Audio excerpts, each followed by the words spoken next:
사랑하는 영락교회 지체들에게 주 안에서 평화 인사를 전합니다. 오늘은 2022년 6월 10일 금요일입니다. 오늘의 묵상 본문은 욥기 5장 1절로 27절까지의 말씀입니다. 오늘 본문 말씀 5장 1절부터의 말씀은 이렇게 시작합니다. 너는 부르짖어 보라. 내게 응답한 자가 있겠느냐? 거룩한 자 중에 내가 누구에게로 향하겠느냐?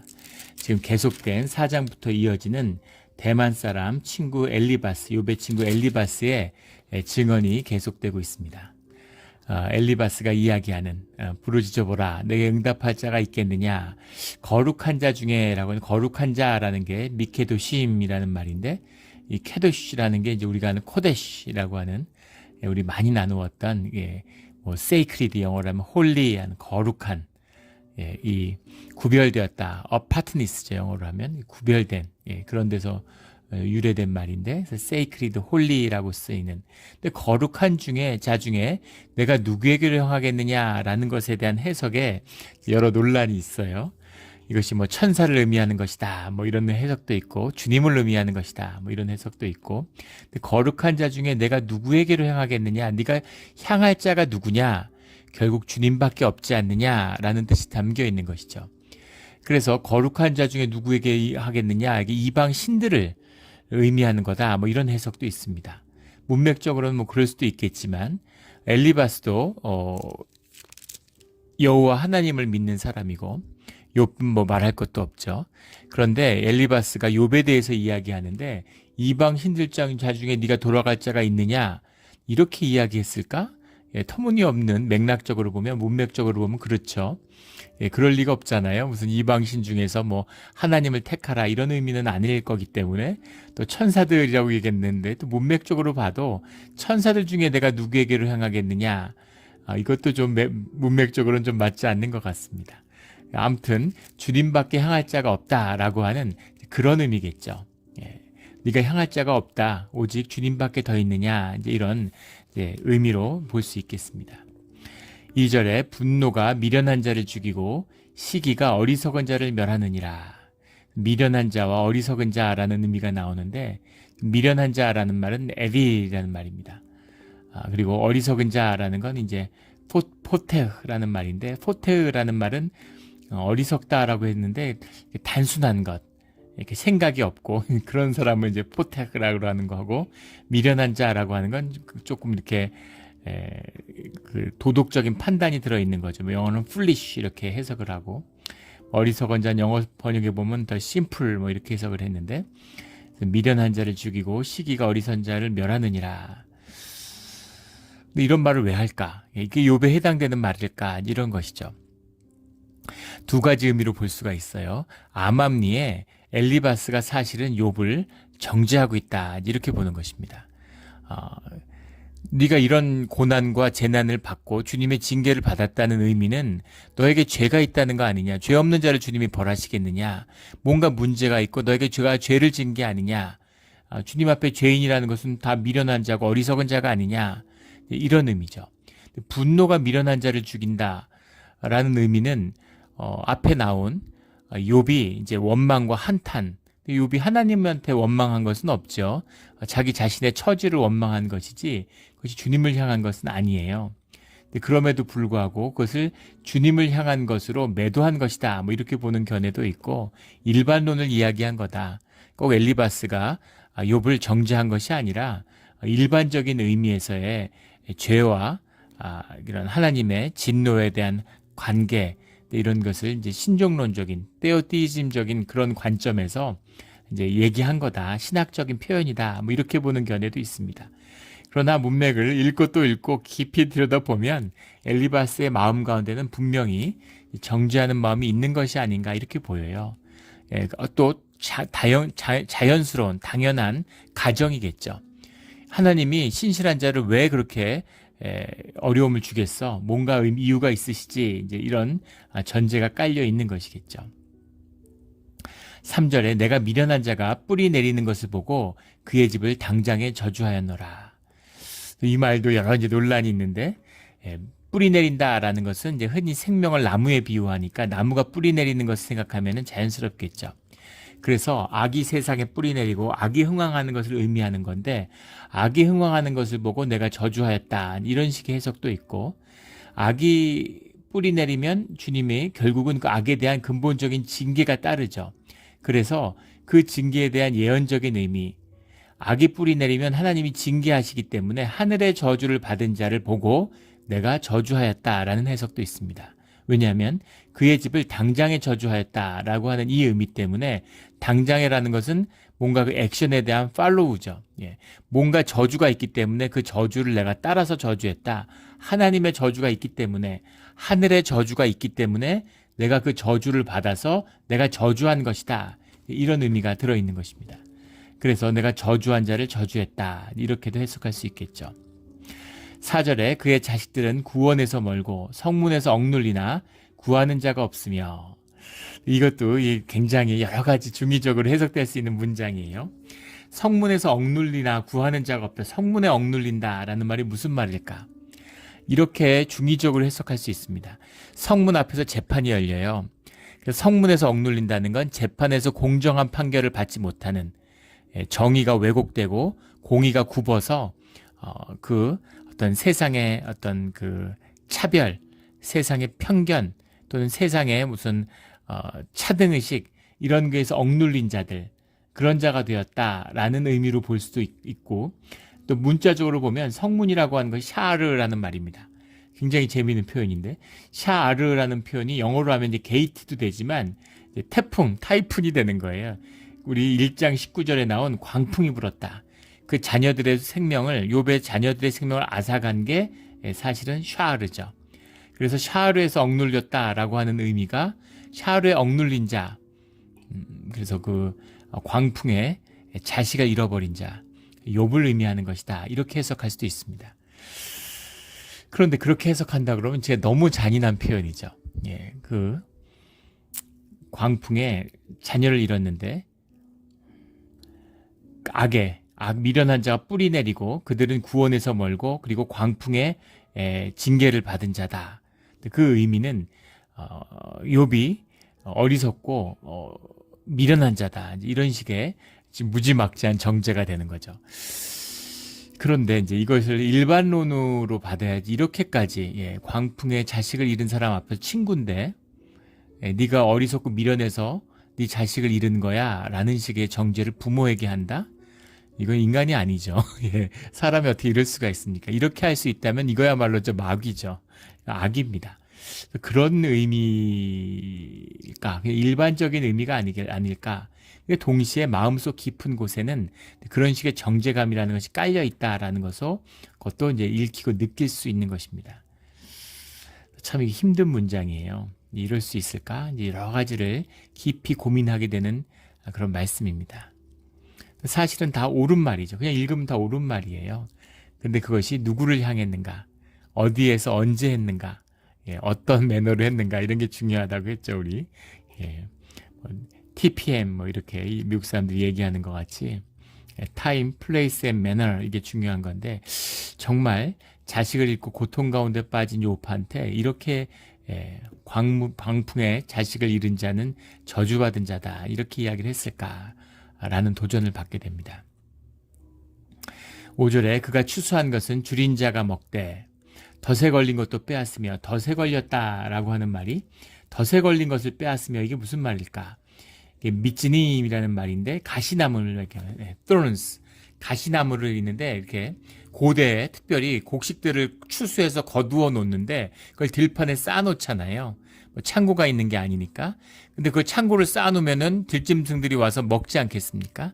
그걸 접근하지 못하도록 야생 말 같은 게 와가지고, 야생 소 같은 게 와서 먹으면 어떡하겠어요. 그래서 가시나무들로 이렇게 얼기얼기 이렇게 묶어가지고 그걸 덮어놨다는 거죠. 그리고 와서 이제 접근하지 못하도록, 들짐승들이 와서 먹지 못하도록 곡식을 이 가시나무 줄기로 이렇게 엮어서 가지로 이렇게 덮어놓는데, 그렇게 막은 것도 다 와서 가시나무 안에 감추어둔 것도 다 먹는다, 이런 말입니다. 올무가 그 재산을 향하여 입을 벌리느니라. 이 올무라고 해석한 게 베샤프라고 하는 말인데, 베샤프라고 하는 말이 올무란 뜻도 되지만 약탈자라는 뜻도 됩니다. 약탈자가 입을 벌리느니라 이렇게 해석했는데 삼켜버린다라는 의미예요. 덫에 이렇게 가시나무로 막았더니 들짐승이 먹고 그나마도 도둑이 와서 강도가 와서 다 뺏어간다 이런 의미입니다. 아무것도 남지 않는다라는 거죠. 재난이 닥칠 때 이 재난을 누가 막을 수 있겠느냐라는 의미입니다. 어려움이 닥칠 때 뭔가 주님의 울타리가 무너졌을 때 이런 식의 그 재난을 겪게 되는 거죠. 4절부터 7절까지의 말씀은 그렇게 주님의 보호하심이 없는 하에서 겪게 되는 세상 가운데 재난을 의미하는 것이죠. 6절에 재난은 티끌에서 일어나는 것이 아니며 고생은 흙에서 나는 것이 아니니라. 사람이 고생을 위하여 났으니 불꽃이 위로 날아가는 것 같으니라. 이렇게 얘기하고 있습니다. 사람은 고생을 위하여 났으니 불교에서는 인생은 고해라고 얘기하죠. 고통의 바다다. 생로병사가 모두 고통이라는 거죠. 나고 나이 먹고 병들고 죽어가는 모든 과정, 본질이 고통이라는 겁니다. 삶의 본질을 고통으로 이해해요. 태어날 때 한번 생각해 보세요. 우리가 기억을 못해서 그렇지 엄마도 거의 목숨을 걸고 죽을 뻔하지만 아이도 사실은 죽을 뻔하다는 거죠. 산도를 밀고 나온 아이의 생명의 그 고통이라는 게 말로 못한다는 겁니다. 질식할 것 같은 죽을 것 같은 고통 속에서 태어나는 거죠. 그 임사 체험을 하는 분들을 보면은 그 고백을 보면 우리가 죽음 뒤에 마치 그 아주 좁은 통로를 지나서 빛으로 나아가는 그런 체험들을 하는데 그것을 심리학자들은 인간이 태어날 때 경험한 사실은 그 자궁 회귀의 생명의 회귀의 그 깊은 기억이 우리의 무의식 속에 각인된 것이다. 뭐 이제 이렇게 이야기를 합니다. 그래서 또 사람들이 이제 그 지옥이라는 걸 받아들이죠. 고통의 연속, 무한한 고통을 받아들입니다. 근데 그 고통과 어떤 천국의 안식에 대한 사람들이 기본적으로 어떤 종교나 어떤 사람들이나 그것을 우리가 무의식적으로 받아들이는 것이 있는데 그것이 우리의 자궁 속에 있었던 평안함과 산도에서 겪은 고통, 그것이 우리의 무의식 속에 집단 무의식 속에 각인되어 있기 때문이다. 원형적인 것이다. 이렇게 심리학자들이 이야기하기도 하죠. 그런데 그것이 무엇이든 간에 우리의 삶 속에서 사람들이 느끼는 우리가 살아있다고 하는 그 삶, 그것이 고통을 깊이 센스하는 우리의 영적인 어떤 본질적인 것이라는 거예요. 근데 그 감각을 살리고 영적인 생명을 살리고 키워가야 된다라고 주님이 말씀하시는 거죠. 왜냐하면 고통을 느끼는 바로 그 센스가 우리에게 평화와 기쁨을 느끼게 해주는 바로 그 센스이기 때문이죠. 육신을 넘어서는 영혼을 느끼며 하늘나라를 바라보게 하고 그것을 느끼게 하는 센스도 우리의 영적인 감각이기 때문이에요. 그것이 생명의 비밀이라고 이야기하죠. 세상은 고통의 바다입니다. 그러나 그 바다 가운데 말할 수 없는 기쁨과 평안이 있죠. 우리 고통 속에서 주님의 기쁨을 바라보는 그것을 느끼며 살아가는 이 비밀을 이걸 세상에 누가 알겠어요? 세상은 안일함으로 삶을 외면하고 고통을 외면하는 안일함을 추구하죠. 그래서 돈 벌려고 그러고 뭔가 삶의 울타리를 내가 세우려는 거잖아요. 돈으로, 힘으로. 그런데 그런 걸로 삶이 지켜지지 않는 것이죠. 우리 깊은 삶의 비밀을 주님 안에서 만나는 우리 모두가 되기를 주의 이름으로 축원합니다. 7절에 불꽃이 위로 날아가는 것 같으니라 라는 해석, 괜찮은 해석입니다. 근데 여기 재밌는 함의가 들어있는데 불꽃이라고 하는 원래 그 후베나이라고 하는 말이 후베나이라고 하는 말이 베나이가 아들이라는 뜻이에요. 벤입니다. 벤이 아들이잖아요. 베네이라고 하는 건 선스죠. 선스. 그들의 아들들인데 그들의 아들들이 누굴까? 이것이 이제 가나안 신화에 나오는 역봉과 파괴의 신 루시프의 아들들이라는 뜻이라는 거죠. 루시프의 아들들이라고 해서 고난과 역병을 닥치는, 그래서 베네이라고 하면은 이제 그것을 우리 뭐 신명기 32장 뭐 이런 데 가보면 불이나 역병 이런 것으로 이제 해석을 하기도 하는데 이것이 모두 루시프의 아들들이 몰고 온 것이다. 이런 식의 표현이 담겨 있는 문학적인 표현이죠. 그런데 불꽃이 위로 날아간다라고 하는 이것은 문맥적으로 자연스러운 것이다. 마치 우리가 살아나서 고난을 받는 것은 불티가 하늘로 향해서 올라가는 것 같이 그렇게 자연스러운 것이다. 고난을 받는 건 당연한 것이다. 이런 섭리 같은 이야기를 하고 있는 거죠.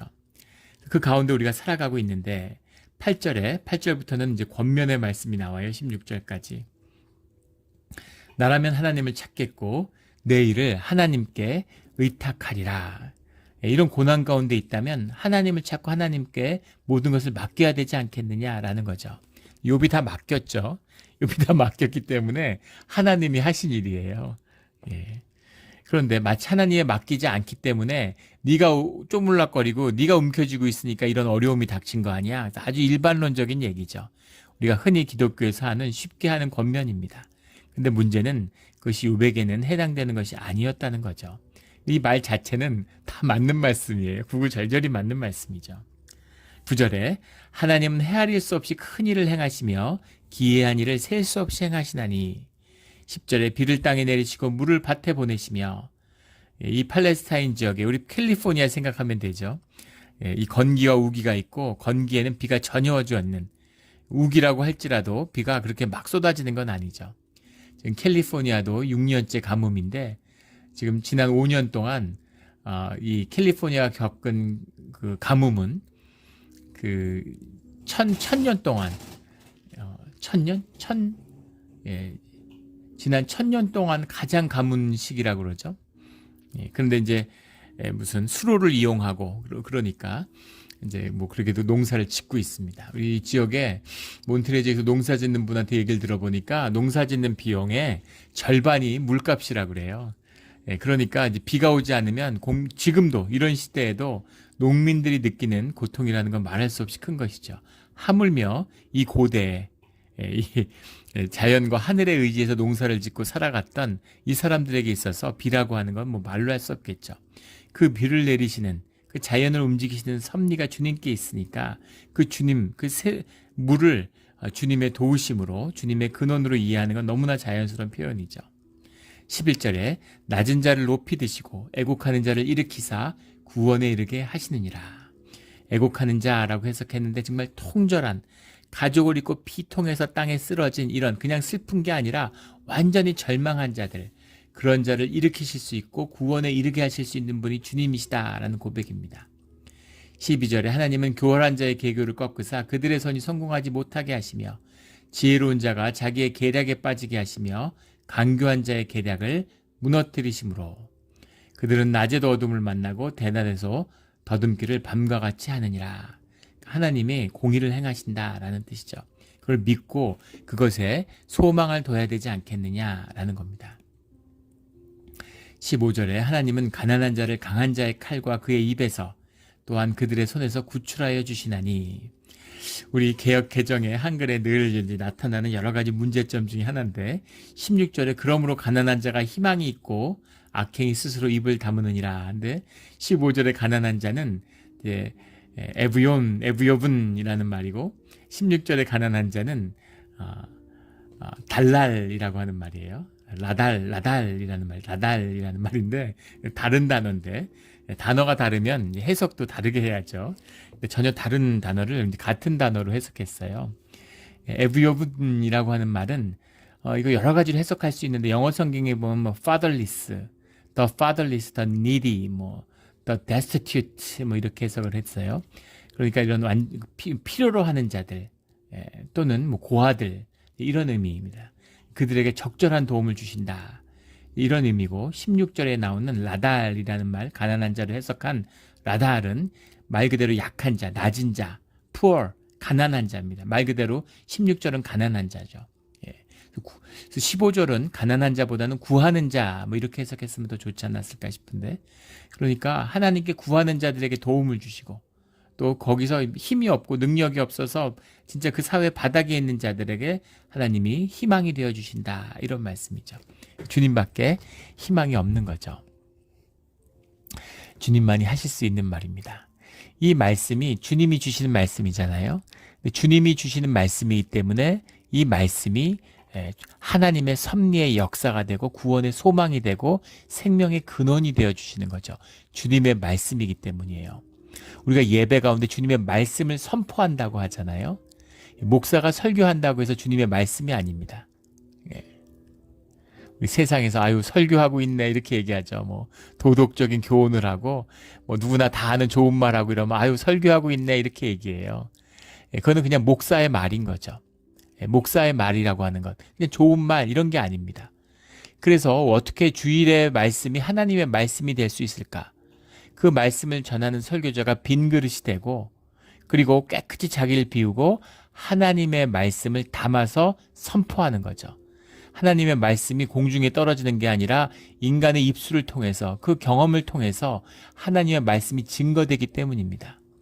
설교라는 것은 말할 수 없는 무거운 짐이고 말할 수 없는 하나님의 영광이고 또 기쁨과 소망이 될 수 있는 것이죠.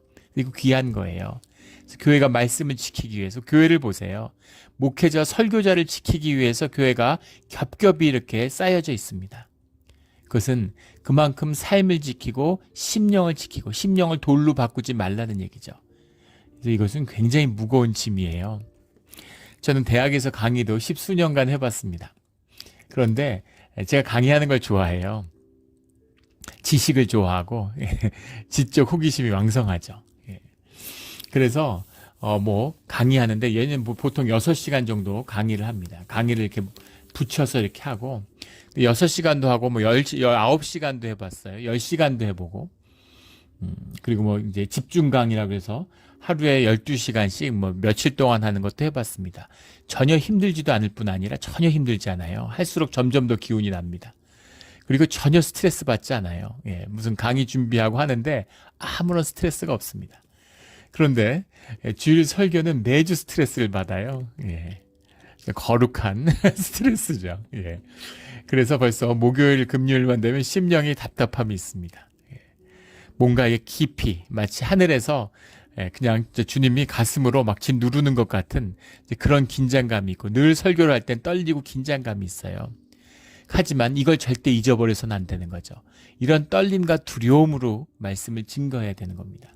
이게 주님의 말씀이에요. 왜 이걸 나누느냐면 엘리바스가 하나님이 주시는 하나님의 이야기를 나누고 있는데 하나님이 주신 말씀, 성경의 말씀을 인용하고 나눈다고 해서 다 말씀이 되는 것이 아니라는 겁니다.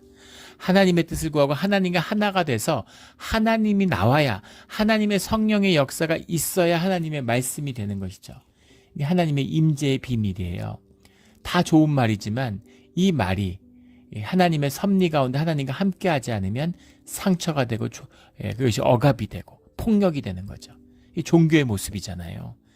좋은 얘기하는 것 같지만 세상에 폭력을 행사하고 사람들을 묶는 올무가 되는 악한 역사가 되는 거죠. 종교를 끊고 살아계신 하나님을 함께하는 신앙의 자녀들이 되기를 주의 이름으로 축원합니다.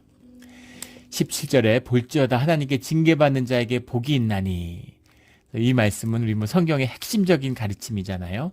고난은 연단을 낳고 연단은 인내를 낳고 인내는 소망을 낳는다라는 바울의 고백같이 하나님께 징계받는 자에게 복이 있나니 주님의 징계를 받는다는 건 주님이 사랑하신다는 뜻이잖아요. 돌이키겠다는 뜻이니까 소망이 있다 이런 것이죠.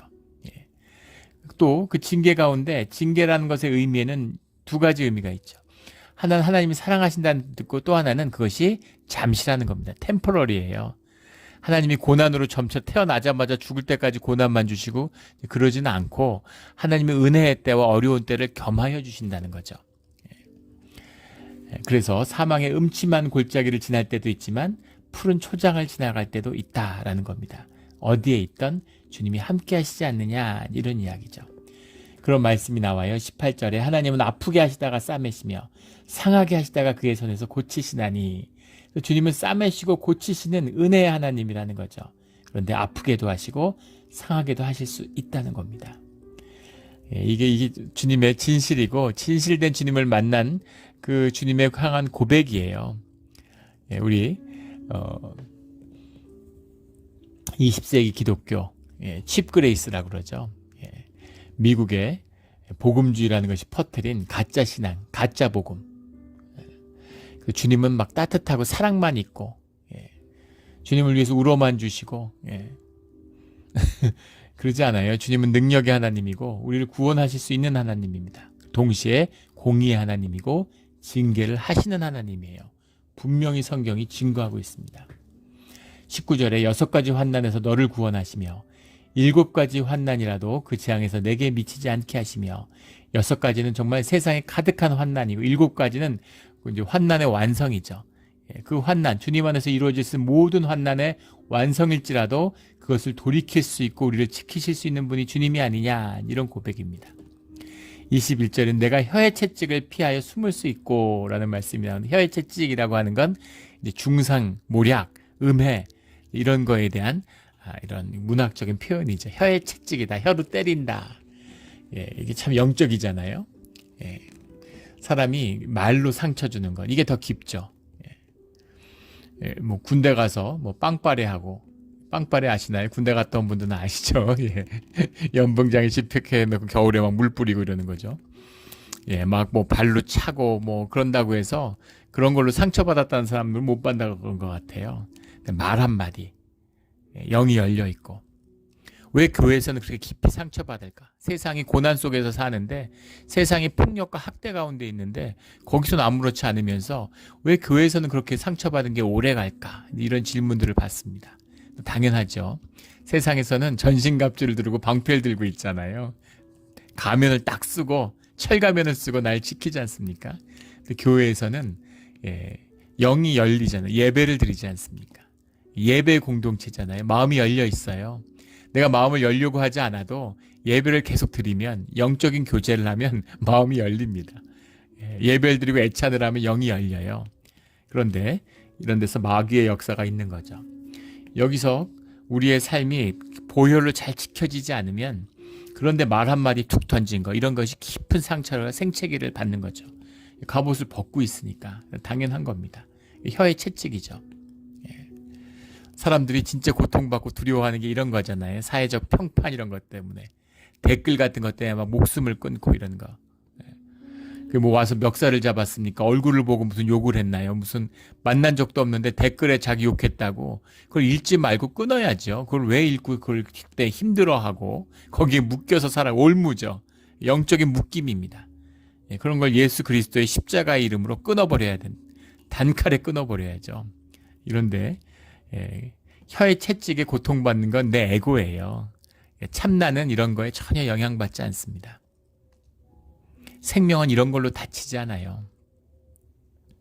내 생명을 손상시킬 수 있는 건 부모나 가족이나 이 공동체뿐입니다. 세상에서 마귀가 무슨 상처를 줄 수 있어요? 세상이 무슨 상처를 줄 수 있습니까? 거기 묶여있기 때문이죠. 그 묶임을 예수 그리스도 이름으로 끊어버리는 우리 모두가 되기를 주의 이름으로 축원합니다.